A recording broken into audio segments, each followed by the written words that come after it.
ಎಲ್ಲರಿಗೂ ಶರಣಾರ್ಥಿಗಳು. ಎಲ್ಲರೂ ಹೇಗಿದ್ದೀರಾ? ಇವತ್ತು ನನ್ನ ತರಲೆ ಸುಬ್ಬಿ ಯೂಟ್ಯೂಬ್ ಚಾನಲ್ನಲ್ಲಿ ಇನ್ನೊಂದು ಪ್ರಸಿದ್ಧ ಕ್ಷೇತ್ರಕ್ಕೆ ಹೋದಂತಹ ವಿಶೇಷವಾದ ವಿಡಿಯೋನ ನಿಮ್ಮ ಜೊತೆಗೆ ಶೇರ್ ಮಾಡ್ಕೊಳ್ತಾ ಇದ್ದೀನಿ. ಯಾವ ಪುಣ್ಯಕ್ಷೇತ್ರವಿದು ಅಂತ ಯೋಚನೆ ಮಾಡ್ತಾ ಇದ್ದೀರಾ? ಹೌದು, ಶ್ರೀ ರೇಣುಕಾ ಯಲ್ಲಮ್ಮ ದೇವಸ್ಥಾನ, ಯಲ್ಲಮ್ಮನ ಗುಡ್ಡಕ್ಕೆ ಹೋದಂತಹ ವಿಶೇಷವಾದ ವಿಡಿಯೋ ಇದು. ಇಲ್ಲಿ ನಮಗೆ ಮೊದಲಿಗೆ ಕಾಣಿಸ್ತಾ ಇರೋದು ಜೋಗಳಬಾವಿ ಸತ್ಯವ್ವನ ಕೊಳ. ಇಲ್ಲಿ ಜೋಗಳಬಾವಿ ಸತ್ಯಮ್ಮನ ದೇವಸ್ಥಾನಕ್ಕೆ ಹೋಗಿ ಅಲ್ಲಿ ದರ್ಶನ ಪಡೆದು ಅಲ್ಲಿಂದ ಯಲ್ಲಮ್ಮನ ಗುಡ್ಡಕ್ಕೆ ಎಲ್ಲರೂ ಹೋಗ್ತಾರೆ. ಯಾಕಂದರೆ ಮೊದಲು ಸಿಗೋದು ಜೋಗಳಬಾವಿ ಸತ್ಯಮ್ಮನ ದೇವಸ್ಥಾನ. ಅಲ್ಲಿ ಹೋಗಿ ಸತ್ಯಮ್ಮನ ಆಶೀರ್ವಾದವನ್ನು ಪಡ್ಕೊಂಡು ಅಲ್ಲಿಂದ ನಾವು ಯಲ್ಲಮ್ಮನ ಗುಡ್ಡಕ್ಕೆ ಹೋಗೋದು ಇಲ್ಲಿ ವಾಡಿಕೆ. ಸೊ ನಾವು ಕೂಡ ಅಲ್ಲಿ ಹೋಗಿ ದರ್ಶನ ಪಡೆದು ಅಲ್ಲಿಂದ ಯಲ್ಲಮ್ಮನ ಗುಡ್ಡಕ್ಕೆ ಹೋದ್ವಿ. ಬನ್ನಿ ಯಲ್ಲಮ್ಮನ ಗುಡ್ಡಕ್ಕೆ ಹೊರಡೋಣ. ಈಗ ದೇವಸ್ಥಾನದ ಮುಖ್ಯ ದ್ವಾರದ ಹತ್ರ ಇದ್ದೀವಿ. ಇನ್ಯಾಕೆ ತಡ ಮಾಡ್ತಾ ಇದ್ವಿ?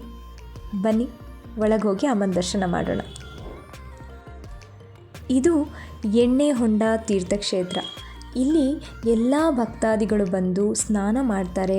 ಅಲ್ಲಿ ಎಣ್ಣೆ ಹೊಂಡದಲ್ಲಿ ಬರುವಂತಹ ಒಂದು ಪವಿತ್ರವಾದ ನೀರನ್ನು ನಮ್ಮ ಮೈಗೆ ಸೋಕಿಸ್ತಾರೆ.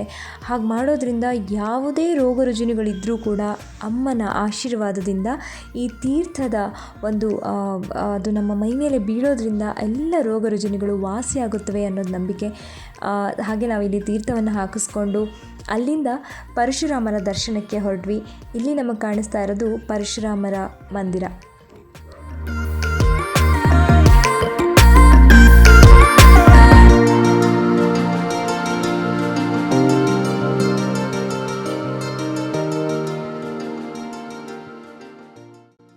ಅಮ್ಮನ ದೇವಸ್ಥಾನದಲ್ಲಿ ಯಾವಾಗಲೂ ಭಕ್ತಾದಿಗಳು ತುಂಬಿರ್ತಾರೆ.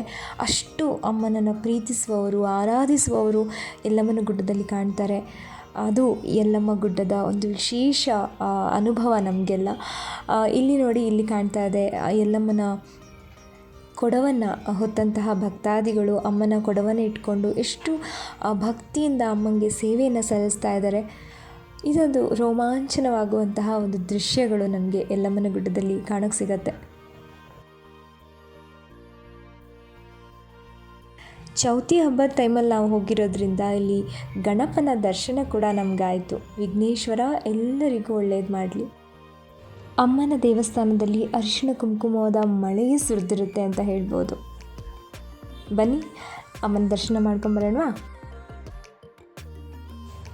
ನಾನು ಯಾವಾಗಲೇ ಅಮ್ಮನ ಗುಡ್ಡಕ್ಕೆ ಹೋದಾಗಲೂ ನನಗೇನೋ ಒಂಥರ ಅಮ್ಮನ ನೋಡುವಂಥ ಒಂದು ಆತುರ ಇರ್ಬೋದು, ಆ ಖುಷಿ ಇರ್ಬೋದು, ನೀವು ನನ್ನ ಮುಖದಲ್ಲಿ ಕಾಣ್ಬೋದು. ಅಷ್ಟು ನನಗೆ ಅಮ್ಮನ ದರ್ಶನ ಪಡೆಯೋಕ್ಕೆ ಅಷ್ಟು ಖುಷಿ ಆಗುತ್ತೆ, ಅಷ್ಟು ತೃಪ್ತಿ ಸಿಗುತ್ತೆ ಅಮ್ಮನವರ ದರ್ಶನ ಪಡೆದ್ರೆ. ನಿಮಗೂ ಕೂಡ ಹಾಗೆ ಆಗಿರುತ್ತೆ ಅಂತ ಅನ್ಕೋತೀನಿ ಅಲ್ವಾ?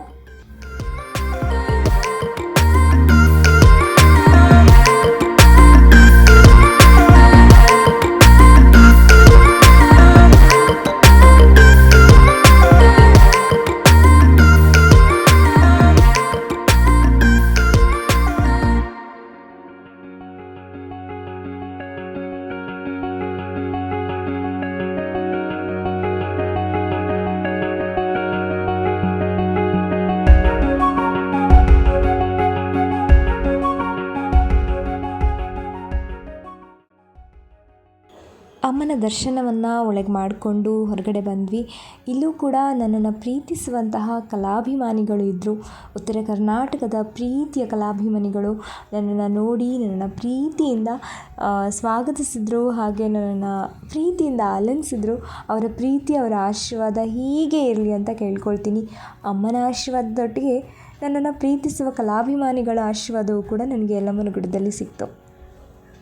ಹಾಗೆ ಅಲ್ಲಿಂದ ದೇವಸ್ಥಾನದಿಂದ ಹೊರಗಡೆ ಬಂದ್ವಿ. ಹೊರಗಡೆ ಬಂದ ಮೇಲೆ ಅಮ್ಮ ಹೇಳಿದ ಮಾತು ನೆನಪಾಯಿತು. ನಮ್ಮಮ್ಮ ಯಾವಾಗಲೂ ಹೇಳ್ತಾರೆ, ದೇವಸ್ಥಾನಕ್ಕೆ ಹೋದ್ಮೇಲೆ ಅಮ್ಮನ ದೇವಸ್ಥಾನದಿಂದ ಅರಿಶಿಣ ಕುಂಕುಮ, ಬಳೆ ಇದನ್ನು ತರೋದನ್ನು ಯಾವಾಗಲೂ ಮರಿಬೇಡಿ ಅಂತ. ಅಮ್ಮನ ಮಾತಿನಂತೆ ನಾನು ಅಮ್ಮನ ಮಗಳು, ಇದನ್ನು ಮರ್ತುಬಿಡ್ತೀನ.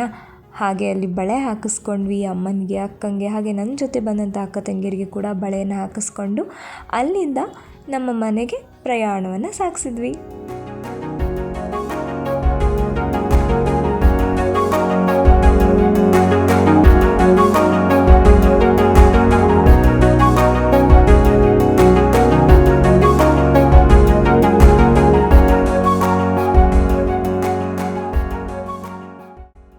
ಅಮ್ಮನ ದರ್ಶನದ ಈ ವಿಶೇಷವಾದ ವಿಡಿಯೋನ ನಿಮ್ಮ ಜೊತೆ ಹಂಚಿಕೊಳ್ಳೋದಕ್ಕೆ ನನಗೆ ತುಂಬ ಖುಷಿ ಇದೆ. ಅಮ್ಮನ ಆಶೀರ್ವಾದ ಎಲ್ಲರ ಮೇಲೆಯೂ ಇರಲಿ. ಎಲ್ಲಮ್ಮ ತಾಯಿ ಎಲ್ಲರಿಗೂ ಒಳ್ಳೆಯದನ್ನು ಮಾಡಲಿ. ನೀವು ಬಯಸಿದ್ದನ್ನೆಲ್ಲ ಕೊಟ್ಟು ಆ ತಾಯಿ ನಿಮ್ಮೆಲ್ಲರನ್ನು ಆಶೀರ್ವದಿಸಲಿ ಅಂತ ಕೇಳ್ಕೊಳ್ತೀನಿ.